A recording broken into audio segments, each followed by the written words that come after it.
everyone, Oli here, and this is my review of 4 to Doomsday, the second story of the 19th season of Classic Who, starring Peter Davison as the Fifth Doctor.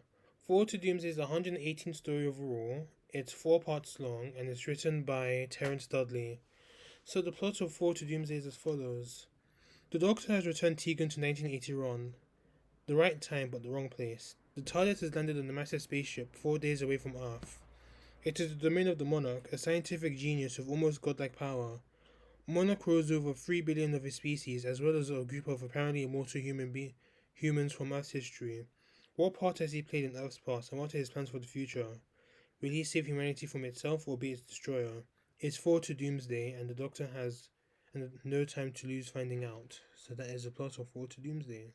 To Doomsday is a story that's widely disliked. Well, not disliked, but some people say it's a very weak story in the Peter Davison era. But I actually really enjoyed 4 to Doomsday. Even when I watched it for the first time a few years ago, I highly enjoyed it. And I watched it the second time, I still enjoyed it. But I think the faults were more noticeable considering the fact that I'm literally watching the show almost from the beginning now. So, but I think the faults made me realize. I think the faults pretty much justify why people don't like the story, but I do think this story is quite good and quite underrated. I commend the production of the story. The whole story is pretty much set on Monarch's ship, and the set looked very cool. I think it had basically it was surrounded by the background you see on the DVD. That was basically it in the whole. That was basically it in the. That was basically the set in the story as well.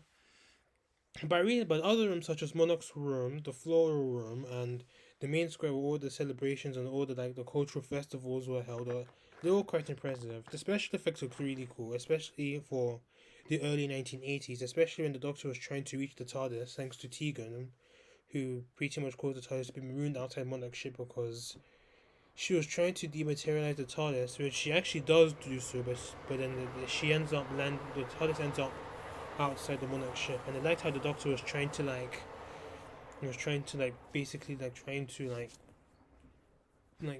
navigate his way back to the TARDIS. Obviously, it was filmed in front of a big blue screen, but it looked cool though. The Abankian's costuming looked quite impressive, especially.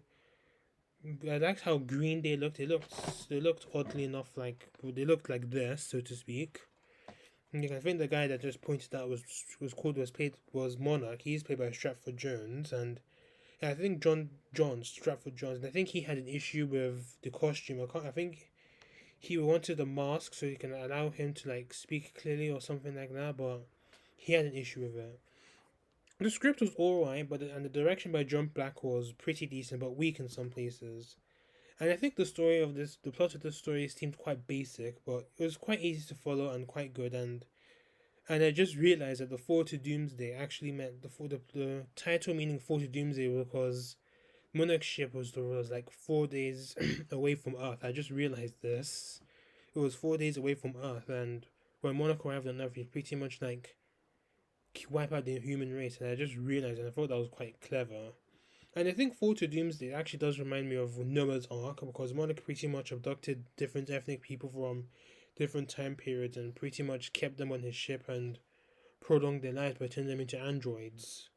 And the Monarch obviously used these fake pretenses to turn the humans into androids by using a toxin that would pretty much rid them of their vital organs, which they used in something called flesh time.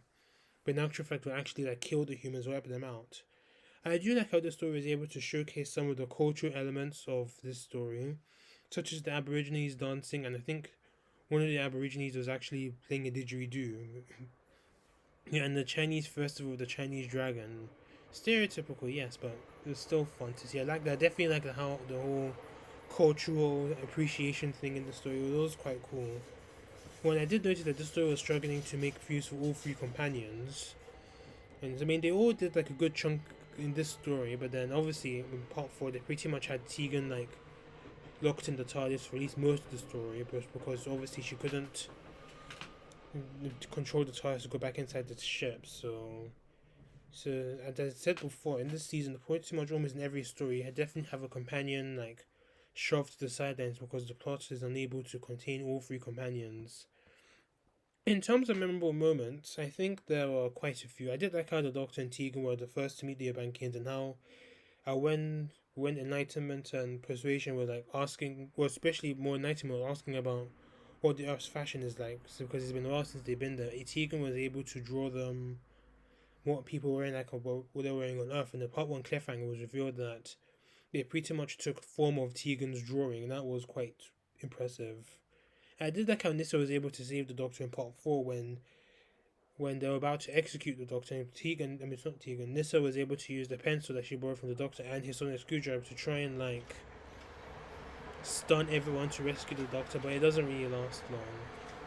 I also like the ending of this story, and it was pretty much resembled like Hartnell era stories, even the Patrick Troughton era stories when one story ends, it pretty much leads into another because of like an issue, or if the Doctor faints, or the TARDIS controls are falling apart, or something weird has happened to the TARDIS. And in this instance, Nissa randomly faints, which is quite funny. And the way they explained it in Kindle was just quite unsatisfactory, to say the least. Talk about the performances, and I thought they were quite alright.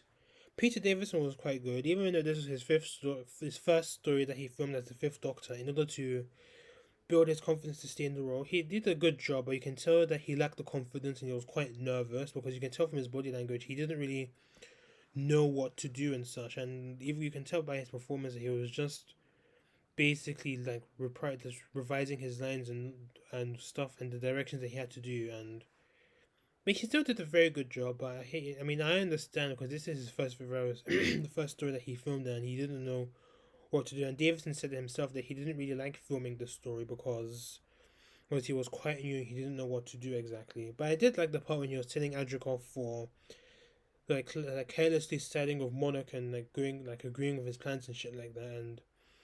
And I can tell you why I like that scene and in a bit. But during that scene, I can tell that there was a bit of four left in five still. Matthew Waterhouse was alright as Adric. He did a good job, but Adric annoyed the fucking shit out of me in the story. Waterhouse actually said himself that he didn't really agree with Adric randomly siding with Monarch because it made no sense.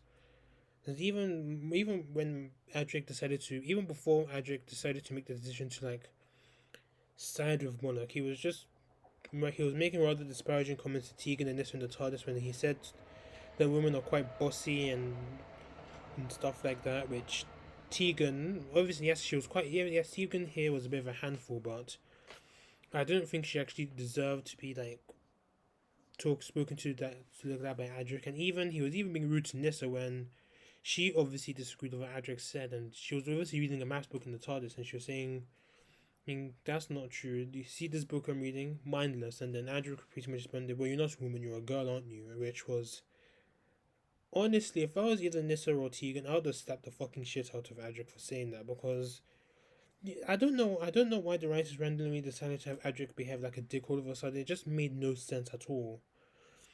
But his acting was quite good. I liked how like he was like he believed that Monaco was actually going to do good for the universe. But I mean, his acting made it quite convincing that he knew that what he was doing was good. But I do wish there was someone was actually there to beat his ass. But closest thing to it was the scuffle that he had with Tegan and in part three over the spare TARDIS key, and he was trying to get the Adric was trying to get the TARDIS key so he can give to Monk to show the TARDIS. But I don't know the full process behind that. But then there was a bit of a struggle, and bloody hell. Tegan shoved Adric to the point where he actually bumped his head on something, which they didn't even actually care to explain what happened afterwards. But yeah, I think that was quite. I actually cheered Tegan on for that scene. And obviously, the doctor told him off for calling him a young idiot for all the stuff he was doing with Monarch. But I did like the scene when they were all having like a meal or something, and then Adric was asking for salt, but then he called it sodium chloride, which was quite. This to show how alien Adric was. Sarah Sutton was quite good in the story. Aside from getting nearly killed by Monarch a few times, Nissa does have a moments where she does impress. Like when her and Adric were like talking to Monarch, and that's when Adric decided to randomly side with Monarch. She was like basically siding with. Well, she was basically like standing up to the Monarch, saying, "What you're doing, you're a tyrant. You can't be doing this to the Earth." And then And she was saying that my father was killed by a tyrant, and you're a tyrant as well. And obviously, Adric was like, "Why are you comparing someone like the Master to Monarch? That's not fair at all. You're being unreasonable and stuff like that." But I think, but obviously, I do think Nissa was 100% right, because Monarch was a tyrant. He was pretty much going to kill everyone on Earth for, and he had the thoughts that he was actually doing some good. But I do like how she was able to save the Doctor from being executed in Part 4 by using the Doctor's sonic screwdriver and the laser. But a certain pencil, and obviously it doesn't last long because they confiscate his Sonic and the Doctor's captured again. And the end of the story, Nissa does faint unexpectedly, and it does get a very weak explanation in Kinder. But I would definitely would say that 4 to Doomsday is definitely one of Sutton's best performances, and Nissa does benefit from good character development in this story, which I do like because Nissa is my favorite Fifth Doctor companion. And we also have Janet Fielding. She was alright as Tegan, and obviously Tegan was quite upset the Doctor wasn't able to get her back to Heathrow, but she does get overwhelmed and traumatized over what Monica was doing and seeing all the androids and stuff on the spaceship. And to the point that she was actually fighting with Adric over the spare TARDIS key, which caused Adric to bump his head. She was getting very flustered over not understanding what was the TARDIS, and she was getting like quite flustered in the story, especially when she was talking to Kokuji, the Aborigine, about Dreamtime, and that's when Tegan's nerves started, because obviously I think Dreamtime is basically heaven for in like ancient Australian folklore or something like that. Correct me if I'm wrong, but yeah, that's when Tegan started getting a bit anxious, and obviously when she was able to get back to the TARDIS, she was starting to get a bit frustrated after not knowing how to operate the TARDIS. But then she actually does get the TARDIS to dematerialize outside the spaceship, and she was starting to get a bit flustered in the TARDIS when she was not knowing what to do when she found out that it was outside the TARDIS. But yeah, as I said before, they have companions in this season that pretty much just left in the sidelines because the plot couldn't contain all of them. And Tegan, unfortunately, it does become this companion in this story. It was Adric in the last story, and in 4 to Doomsday, it's Tegan, because even if she does do a good chunk in this story of other than just following the Doctor and drawing what's trendy on Earth, and in Part 4, she just pretty much just left in the TARDIS for at least a good chunk of it. So yeah, there's not really much for Tegan doesn't really do much in the story, especially in Part 4. And now our side cast, they're all quite good, and obviously they're all androids converted by Monarch. First off, we had Bygone. He was a Greek philosopher from ancient Greece, and he was a doctor by other Greeks, and he was the one that told the Doctor about what Monarch's plans were, and he reveals to the Doctor and Tegan that he's an android, and he later aids them in stopping Monarch. Afterwards, he tells the Doctor and the others that they're going to find a planet they can all settle on. I quite like this character. He was quite vital to the plot. Then we also had Lin Futu. He's a Chinese Mandarin from the ancient China, from the Futu dynasty. He was also kidnapped by Monarch, and he was promised that, and he told the Doctor that he was promised by Monarch that he would conquer Asia after the Earth had been conquered by Monarch. But before, he was assigned to try and kill the Doctor, but then the Doctor prevents this thanks to Bygone, who tells him what, and that's how Lin Futu aids the Doctor in stopping Monarch. Then we heard Kokuji. He was an Australian Aborigine who was promised that he would rule Australia once Monarch's plans succeeded. It seemed like with him and Tegan, played by Janet Fielding, how they were actually able to communicate in Tiwi, which is the language spoken by the Aborigines, and I think that was quite a good scene. And he tells Tegan about what the plans, about how he thinks that they're in Dreamtime going to heaven, and they greatly disturbed Tegan, and he was also an android, and I quite like this character as well. Then we also had Villagra. She was a Mayan princess from the Mayan dynasty from the Americas, and she was promised that by Monarch that she would rule the Americas once the conquer of Earth had succeeded. Well, obviously, she doesn't actually talk in the story, because she does say that she doesn't intend to speak unless she was reunited with her people. And so now onto our villains. We had the Abankians, led by the Monarch, Persuasion, and Enlightenment. And Persuasion and Enlightenment took the form of humans by using Tegan's drawing, but I really liked Monarch, who was pretty much the leader of the Abankians, and the main villains of the story. Their main motive was to unleash the toxin on Earth, which would allow Monarch to kill everyone on Earth and replace them with the last of the Abankians, which were on the ship as well. Monarch did have some form of a god complex, as he was very fascinated by faster than light travel and wanted to go back to the creation of the universe, Event 1, which so he can meet God, who he believed that he himself was God. But he went back to Earth during different time periods to try and abduct various people, and he didn't actually have a very. He was quite fascinated with the Doctor and his TARDIS and his companions, especially when the TARDIS landed on his ship. He had the Abankians like following them. No, he had like these cameras like following them around, and they were pretty much observing them. Persuasion and Enlightenment meet their ends when trying to stop Adric from getting back to the TARDIS, and I think Monarch was a very good villain. He was well acted by Stratford Johns.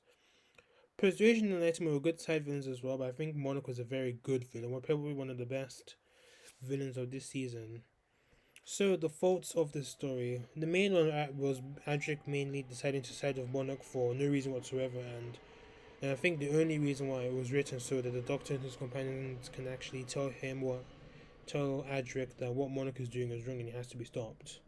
And obviously Tegan is unfortunately the companion that's put the backbone in the story.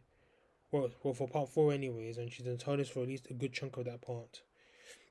So to conclude, I think 4 to Doomsday is a very underrated story, but it does have its own faults, which I mentioned before, which definitely prevented 4 to Doomsday from being one of the greatest stories and one of the best stories in the Peter Davison era. And maybe if they had maybe if it was the Doctor and maybe like 2 other companions, it definitely would have worked a lot well.